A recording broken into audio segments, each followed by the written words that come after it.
1995, here we go. Hollywood lost over $500 million on just 15 films. I've got Stallone here with 2 disasters in the same year. I've got Costner, Demi Moore, and Kevin Smith. There's one studio executive who looked at a test screening and declared a movie would make $100 million. It made $2 million. He was off by $98 million. And one film set the actual Guinness World Record for the biggest box office loss in cinema history. Which one lost the most? Let's break it down. William Friedkin directed The French Connection. He directed The Exorcist. And in 1995, he made Jade, a film so forgettable that the only cultural reference to it is a joke in The 40-Year-Old Virgin. Paramount gave him $50 million to work with a Joe Eszterhas script starring David Caruso, who had just made the catastrophic decision to abandon the hit TV series NYPD Blue because he thought he was destined for movie stardom. You'd think the guy who made 2 of the greatest thrillers ever could pull this off. He couldn't. Jade grossed $9.8 million. That's an 80% loss on the production budget alone. Before marketing, here's what went wrong. This thing came out 3 weeks after Showgirls, another Eszterhas script. Audiences were suffering from what I can only call Eszterhas fatigue. The script was such a mess that Friedkin rewrote it extensively, and Eszterhas threatened to take his name off the project. Paramount reportedly paid him $2 to $4 million just to keep his screenwriting credit. They paid him millions to stay associated with a disaster. Friedkin later called it his favorite of all his films. Nobody else agrees. Speaking of questionable decisions, let's talk about Fair Game. Warner Brothers and producer Joel Silver looked at Cindy Crawford, the highest paid supermodel in the world, and said, yeah, she can carry a $50 million action movie. She could not. The film paired Crawford with William Baldwin and cost $50 million to produce. It made $11.5 million worldwide. That's a $38 million loss before you factor in marketing. Crawford later admitted she should have focused on who the director was instead of what kind of trailer she got. The director, Andrew Sipes, reportedly stopped speaking to the entire cast after 3 weeks of filming.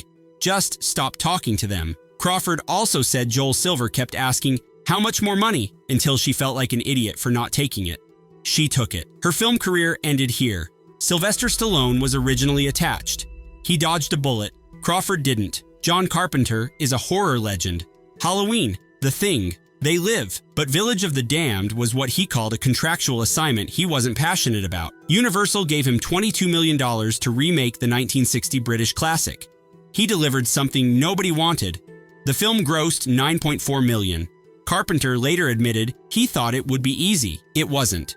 Universal cut a third of the movie without his approval and rushed the release. Here's the thing that makes this one sting. This was Christopher Reeve's final theatrical film. He was paralyzed in a horse riding accident just weeks after it opened. The production itself was reportedly cursed. Locals in Point Reyes, California, allegedly shook down the crew for money and carved pentagrams into Carpenter's door. Carpenter has made peace with his lesser films. This one still doesn't come up much. This one's actually kind of sad. Strange Days had everything going for it. Catherine Bigelow directing, James Cameron producing and co-writing, Ralph Fiennes and Angela Bassett starring, a $42 million budget. This should have been a hit. It made $8 million domestically. That's one of the biggest disasters of the year from 2 of the most bankable names in Hollywood. The problem was the content. Strange Days dealt with police brutality, surveillance, and racial tension. It was directly influenced by the LA riots and the Rodney King footage.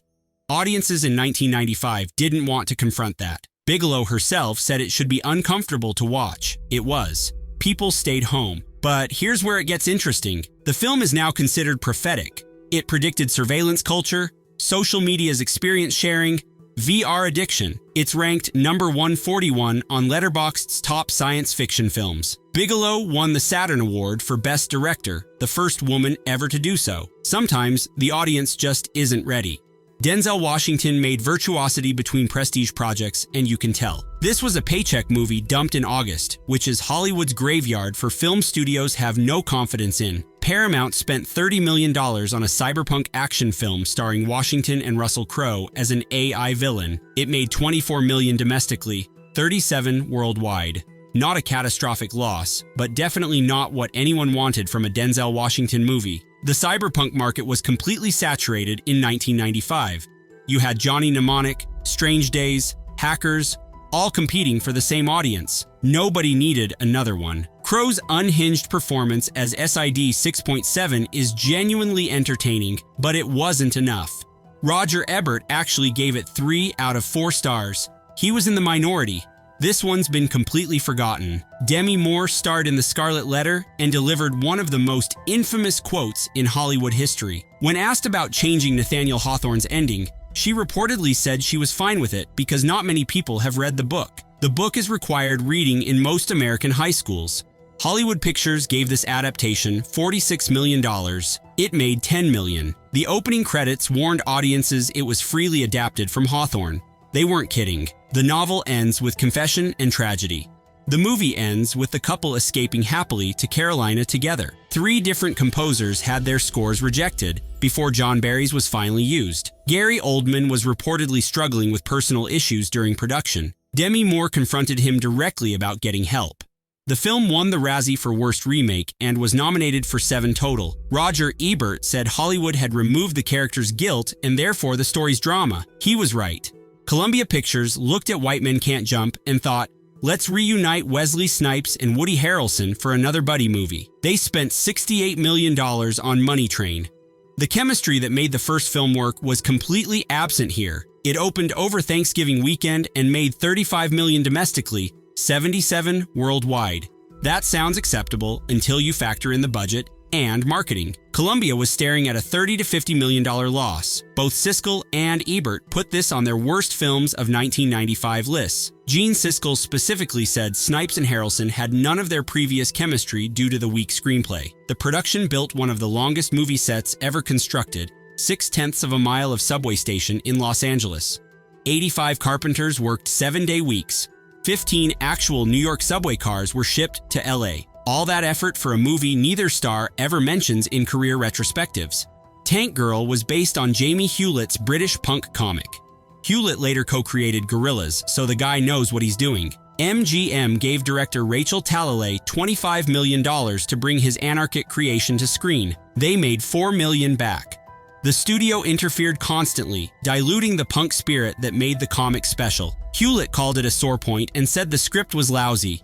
He and his co-creator canceled the comic for a decade after the film's failure. Here's something wild. Victoria Beckham, Emma Bunton, Gary Halliwell, and Gwen Stefani all auditioned for the title role.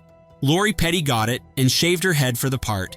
Naomi Watts, pre-stardom, was so broke the casting director paid for her hair appointment out of pocket. Talalay was so embarrassed by the final product she couldn't talk about it for years. But the film found its audience. It's now a genuine cult classic with feminist and punk fans. Vinegar Syndrome released a 4K restoration in January 2026. This one's almost unbelievable. Kevin Smith won Sundance with Clerks, a film he made for $27,000. Universal gave him $6 million for his follow-up, Mallrats. The film tested phenomenally well at San Diego Comic-Con.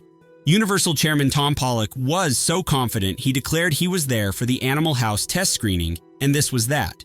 He said Mallrats was going to make $100 million. It made $2.1 million. He was off by $98 million. The film was yanked from theaters within weeks. Shannon Doherty later said it ended her film career completely. She told Smith directly that people blamed her for the failure, even though she wasn't carrying the movie. But here's where it gets interesting. Mallrats became one of the greatest theatrical-to-cult classic transformations in film history. It became a massive seller on VHS. People bought it instead of renting it. Smith was an early internet adopter who built fan communities online. Stan Lee's cameo became so iconic, he referenced the film in Captain Marvel in 2019. Smith now says Mallrats had to fail so he could have an interesting career. He's probably right. William Gibson wrote Johnny Mnemonic as a short story and adapted it himself for the screen. Keanu Reeves starred fresh off the success of Speed. The original plan was a $1.5 million art film. Then Speed became a massive hit, and Sony decided to turn it into a blockbuster. The budget ballooned to $26 million. The film made $19 million. Reeves later admitted he didn't fully understand the script. His infamous "I want room service" breakdown monologue became an unintentional punchline. Here's the thing that makes this significant. When the Wachowskis pitched The Matrix to Warner Brothers, studio executives used Johnny Mnemonic as an argument against greenlighting it. They said cyberpunk doesn't work. They were proven spectacularly wrong 4 years later. A longer Japanese cut exists with a different score. The Criterion Channel now streams a black and white version closer to the director's original vision. Sometimes the compromised version is the one that gets remembered. Before The Matrix, the Wachowskis wrote Assassins. It starred Sylvester Stallone and Antonio Banderas. Richard Donner directed. Warner Brothers spent $50 million. The film made $30 million domestically, $83 worldwide. Not a complete disaster on paper, but barely breaking even after marketing. The real story is what happened behind the scenes. The Wachowskis wrote a dark, complex thriller. Donner wanted something more sympathetic and commercial. He brought in Brian Helgeland for a complete rewrite. The Wachowskis were pushed out of their own project. They later called it their abortion, their exact words. The experience made them realize they'd never survive as writers in Hollywood. So, they became directors. They made Bound in 1996. They made The Matrix in 1999. Assassins had to fail for The Matrix to exist. That's the only reason anyone remembers it now. Sylvester Stallone calls Judge Dredd his biggest mistake. He's made a lot of movies. That's saying something. Hollywood Pictures gave him $90 million to bring the iconic British comic character to screen. In over 2,000 issues of the comic, Judge Dredd's face is never clearly shown. The helmet is his identity. Stallone removes the helmet 15 minutes into the film like it's nothing. The movie made $34 million domestically, $113 worldwide. Comic fans were furious. General audiences didn't care about a character they didn't know. The film originally received an NC-17 rating, forcing last-minute cuts that canceled a planned Burger King toy tie-in. Director Danny Cannon reportedly jumped off his chair on set, screaming, "Fear me! Everyone should fear me!" Stallone said he knew they were in trouble from that moment. The 2012 Dredd with Karl Urban is now considered the definitive adaptation. Urban kept the helmet on the entire film. This is the one that set the record. Cutthroat Island cost between $92 and $115 million to produce, plus another $18 million in marketing. It made $10 million worldwide. Guinness World Records certified it as the largest box office loss in cinema history at $105 million. It held that record until Disney's John Carter in 2012. Gina Davis and director Rennie Harlin were contractually obligated to make it. Harlin later said they begged to be let go. A pirate movie with a female lead felt like career termination. They were right. Michael Douglas was originally cast but dropped out. Tom Cruise passed. Liam Neeson passed. The production was plagued with problems. A $1 million replica ship caught fire. The director fired his camera operator, and 24 crew members quit in solidarity. Carolco Pictures filed for bankruptcy 1 month before the film even opened. Cutthroat Island ended pirate movies in Hollywood for nearly a decade. It took Pirates of the Caribbean in 2003 to prove the genre could work. Showgirls was the first major studio film to receive wide release with an NC-17 rating. Paul Verhoeven directed from another Joe Esterhaas script. They'd made Basic Instinct together. MGM thought lightning would strike twice. They spent $45 million. The theatrical gross was $20 million. It won a record 7 Razzie Awards, a record that still stands. Elizabeth Berkley's career was devastated. Charlize Theron and Angelina Jolie had both turned down the role. But here's where the story gets weird. Showgirls made over $100 million on home video. It became one of MGM's top 20 best-selling DVDs ever. Verhoeven became the first director to accept his Razzie in person, saying it was much better than reading the reviews. The film has been critically reappraised. Some now argue it was always intended as dark satire that audiences missed. Berkley has said 1995 was a different time when taking risks like that got you shamed publicly. Verhoeven agrees the failure hurt her far more than it hurt him. Waterworld was the most expensive film ever made.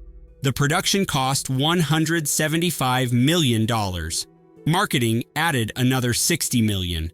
Total cost, $235 million. The media dubbed it Fish Tar and Kevin's Gate before anyone had seen a frame. It made $264 million worldwide. That sounds profitable until you realize studios typically need 2.5 times the production budget to break even. Waterworld needed close to $500 million. It didn't get there. Director Kevin Reynolds quit before release after constant battles with Costner. Sets were destroyed by weather. A major floating set sank completely.